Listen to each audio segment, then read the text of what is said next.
ว้าวยกโครงแล้วยกโครงแล้วเรือนหอรอรักเรือนหอรอรักเอาเป็ดมาส่งจ้าเอาเป็ดมาส่งค่ะคุณหญิง1,000จ้าเอาบริษัทฉันก็มี เอาเดี๋ยวมาก็ไม่ถามฉัน เอาคือว่าสั่งมาเห็นยังสั่งมาสั่งมาเห็นยัง ขอบคุณนะคะสำหรับเป็ด จ้ายังมามีอีกนางบ่าวเอื้อมา ฉันคิดสาธุฉันคิดในใจฉันมาโคตรชวนมาหน่อยมันจะจับเป็นตัวมาออกเด้อโอ้ยขาดเลย ตื่นประครัวแต่เช้าจ้ะ คิดว่านางต้องทอนมาบอจักว่าถอนอันนี้แต่ในห้องชันห้องบ่าวเอื้อเพิ่นก็สิไปซื้อน้ำไอแขกมา แต่ว่าฉันบ่ได้เอาเลือดนะจ๊ะ จะโตน อันนี้2น้ำเอื้ออีก2เอาเพื่อสร้างค่ะว่า เฮ้ยมันคืออ้วนเดี๋ยวโวยปาดมึงเลี้ยงมันคืออ้วนเถอะ เอากินแต่กันเศษอาหาร เฮ้ยสิปีนี่สิหยัง จักแล้วมันแต่ว่าตัวน้ำมันเต้านั้นแล้วเอาเลือดให้น้ำอยู่เพื่อว่าอยากเลือดปรุงเลือดแปลงนะคะแล้วก็ปิ้งน้ำตัวนี้นะปิ้งเอาก็ได้ปวดหัวมั่วก้าว ปวดหัวไปชวนแล้วเมื่อคืนมาจะเช้ายังมันอยู่ยิน เพิ่นว่า9 โมง 10 โมงจนสิ10 โมงเลยฉันน่ะมาก่อน เมื่อคืนบ้านไปหาหมอ หาหมออย่างนี้เลย ขาด ฮะ กินหยอดของมึงไง หมออันนี้นะ บ่หามกู ว่า อย่ามึงจะไปฉีดมึงจะไปฉีดมึงแก่มึงใหญ่ข้างเดียวมึงนี่เมื่อวานมันบวมจนมึนเลยไก่ แล้วไปเฮ็ดอะไรไปหาหมอแล้วเขาน่ะ มันแถลงพุ่นน่ะา แถลงยังกูบอกบริกินยัง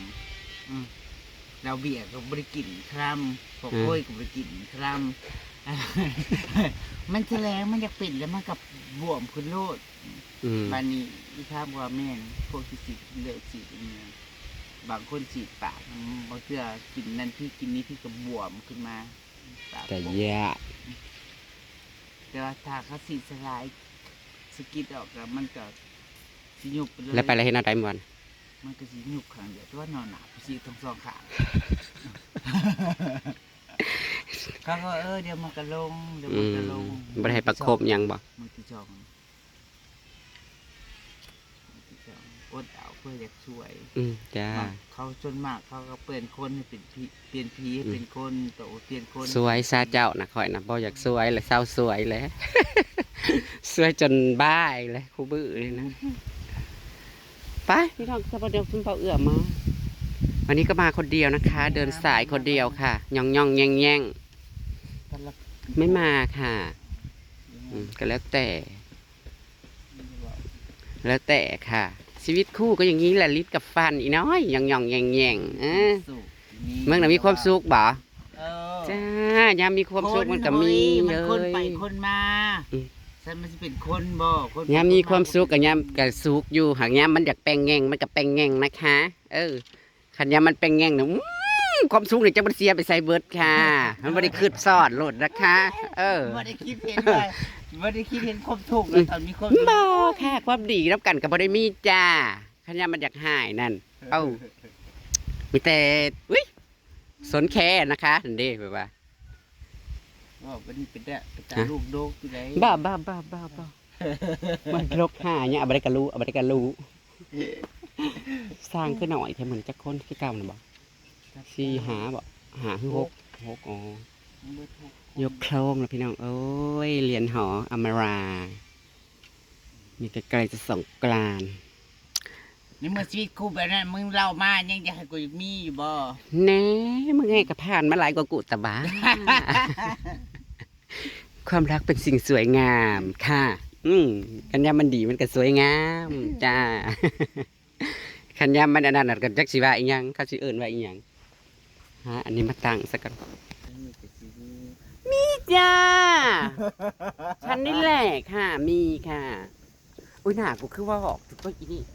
กูก็ไปโบกมาใหม่แล้วนี่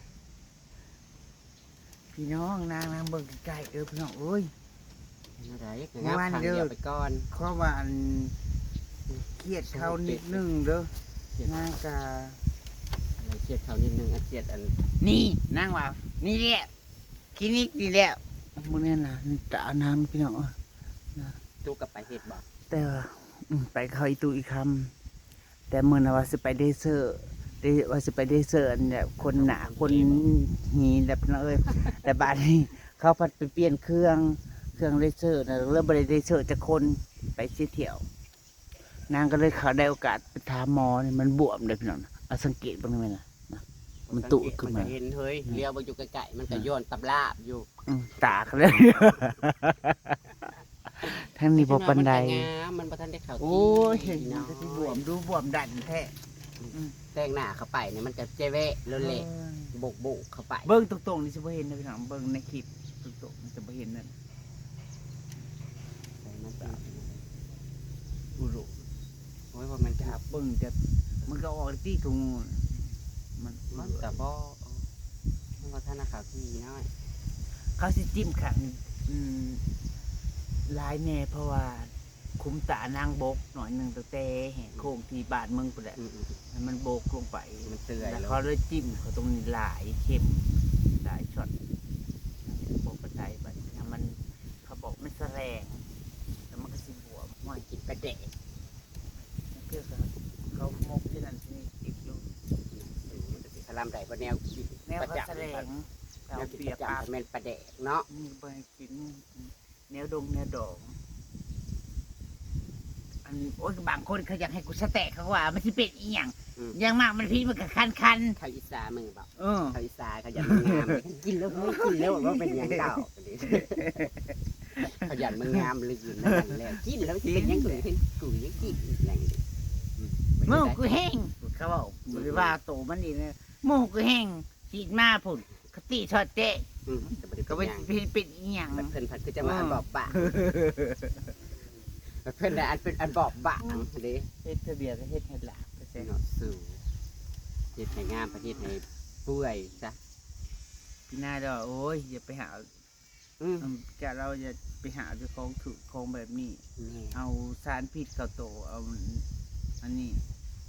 งามได้สัตว์ครับก็เฮ็ดเป็นเกินบ้านเกินเมืองอยู่คันว่าสารผิดปัจจุบันได้สัตว์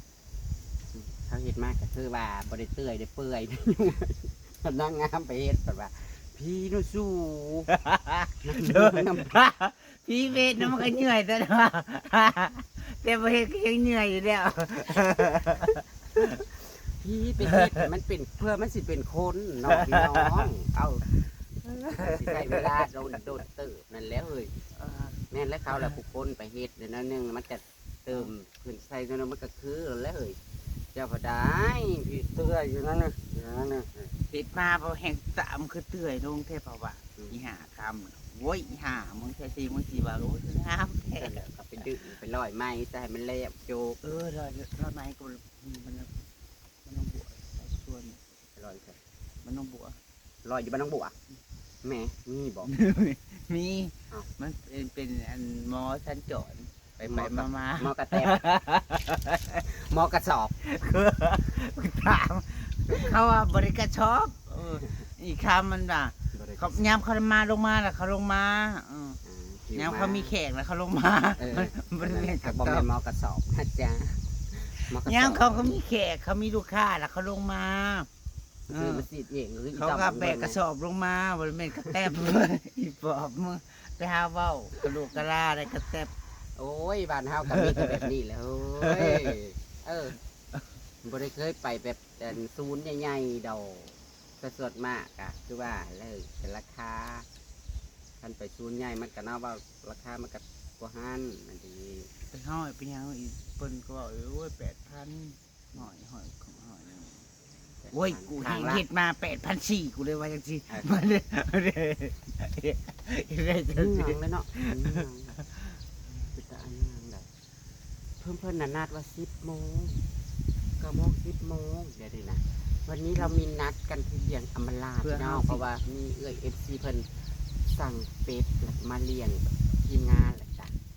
ทีมสร้างน้ำ จ้ามาไปทำสร้างแล้ว ที่บ้านอำ เพื่อเฮ็ดอะไรกินเพื่อเฮ็ดอะไรก็ได้คะแนนที่เจ้าเฮ็ดจะให้เพื่อทุกคนเสียเวียเขา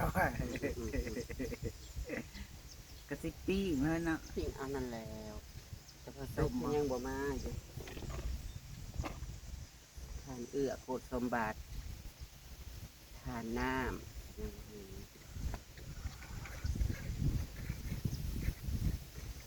เออ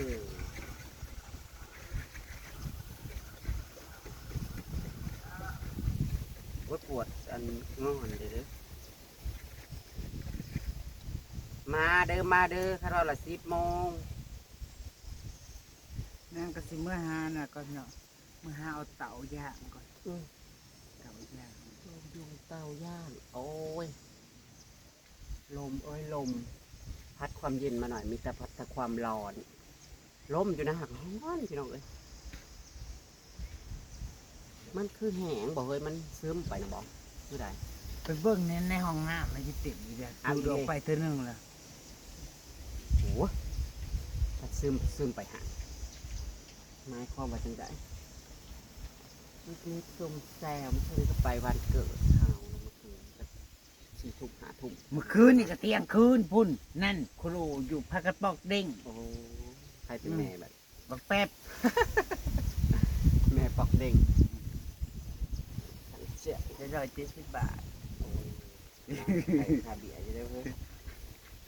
นั่นดิเอามาเป๊กนั่นน่ะมาจวกใจหน่อยไว้ บ่สิมันยอมใจเรื่องยังคะ เรื่องพิษกันกับพัวนี่บ่โอ้ยมันปกติมันธรรมดาไปแล้วจนไปดีเลยยามผิดก็ผิดกันค่ะยามผิดก็คือผิดนะคะ ยามผิดก็ไปทางใครทางมันค่ะยามดึกกันก็จะโง่มาหากันฉันเป็นคนเอานี่นะถ้ายามอยากหาแล้วฉันก็อยากไปโลดไปแบบให้มันห่างตากันก็ได้นะเฮ้ยคันอยู่ใกล้แล้วแห้งก็วื้อเอายิงมาอย่างยายหมายความว่าอะไรห้วยยิงหัวแล้วมันเข่าตาคอยนี่ โอ้ยิงงัวก็ยิงให้มันหอดตุ้งเกลือถือหัวทุกข่อย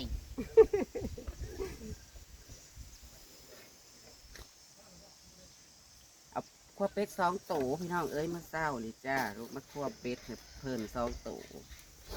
ถ้าจะขับใจเอื้อยเด้อจ้าอุดหนุนเป็ดแต่เปิ้ลเลยล่ะเป็ดนางซีนะ2 ตัวสุดท้ายแต่จะมันบ่พอแล้วบ่เอื้อเพิ่นก็ไปสั่งเป็นน้ำมันไอแขกมันอีกเนาะย่างปิกนิกซุ่มเซลเสียงอำรานะจ๊ะไปคลิปนี้กับท็อปปันนี้รับสำนักการเช็คบรรยากาศวันซ้ำนี่การเดี๋ยวตามคลิปหน้าจะการท็อปเพื่อนๆมาสักก่อนย่างเป็ดกันมากกัน